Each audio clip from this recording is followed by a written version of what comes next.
russosbrand.com, where the pros are the pros. Castrating the marks. All right, let's go to Dave Meltzer video. Oh, boy. This was sent in by Ron Keel, and he's talking about a recent AEW show. I mean, that was the one thing I heard, that they were very happy with the crowd because, on a cold night and everything, even though it's not necessarily cold in the building. Wait a minute. Okay, so now we're giving them kudos because it was cold outside and people went to the show. Well, no, it's more than just going to the show. Hold on. I mean, that was the one thing I heard, that they were very happy with the crowd because, on a cold night and everything, even though it's not necessarily cold in the building, sometimes on a cold night with bad weather, the crowd's not necessarily going to be so into everything. And so, okay, well, all right. Okay, let me, can I make an analogy here, Jeff? Yeah. Can I make an analogy here? Yes. Okay, so if we go to an NFL game and it's the playoffs and it's between Buffalo and the Kansas City Chiefs and it's in Buffalo and it's snowing and the people are outside in the snow, they're not going to be into the game. Is that basically what he's saying? Yeah, and what's even worse is that's outside in the cold. Exactly. And I've been in plenty of those situations. Right, and it's, right. Especially in the playoffs, it's even louder than it is in the fall when the season starts. But he's saying this in an inside heated building. Oh my! So because God. so that would be like we go see.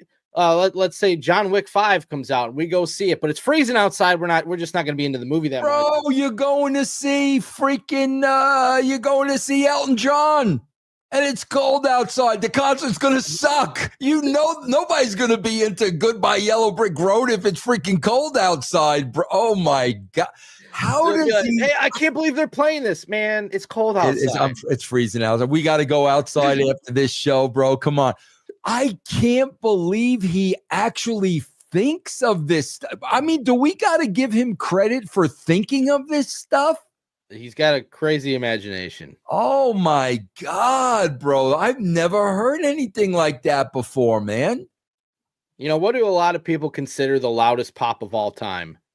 When Austin made his return the night that Mick Foley won the title. Right. On Raw. When you were there. Remember Austin? It was probably a hot August night.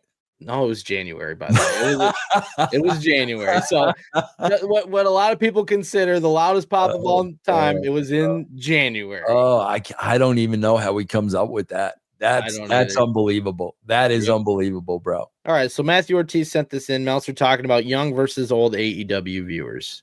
Overall, all things considered, has to be considered successful, especially with that lineup, because it was not, it wasn't like the lineup like today's show, where you had a pretty good lineup. And, if the number's up, you could go, well, look, they put a world title match on TV, and they had a lot of long, good matches. So if it's up, and again, with the Collision thing and also with the Dynamite thing, we're still not getting the full story, because without the max numbers, I like, again, the older viewers watching Collision, it was, it tells me that the younger, there probably were a lot of younger viewers, and they probably were watching on Max, and I think the same thing would be, for today's show. I think that, there might be an increase in older viewers watching today's show. There should be, in theory, depending on the competition. But I think that the younger viewers, if there's any increase, that's going to mostly be on, Max, so we won't be seeing those numbers. Bro, first of all, you've got to pay for Max. You've got to pay. Max is not free. So I've got to pay to watch it at Max. The younger audience is paying to watch it on Max when they can watch it on free TV? Well, it's not free TV because you have to pay for some. I mean, they'd have to have. But doesn't Max overlap? Isn't it on someplace else the same time it's on Max? Yeah, it's on TBS, but Well, you still have to pay about. for YouTube Live or Hulu Live or cable. I mean, But it's not free. You said it's on TBS. That's not free. I know, but you're paying for cable, bro. You're getting 80 channels. It's not like you're just paying for TBS. Right. But so they still have to pay for something. But, right. But you know that I mean they're probably getting cable, but we're not going to watch cable. We're going to pay to go watch it on Max. This is a number that nobody knows. Right. But this is where the narrative starts. So now all the Meltzer parrots will be saying, well, all the young kids watch it on Max. Yeah, exactly. Even though Dave has provided zero proof of this. Right. And like, he's got to stop with this. He's really got to stop. Like, show us the numbers or stop talking about it. I agree 1,000%. Because there's absolutely zero proof of this. And I still hold to the theory that if these numbers were good, they'd be touting Max. Would be touting these. Why wouldn't they? Crazy. Right. Why wouldn't they? There'd be no reason for them not to.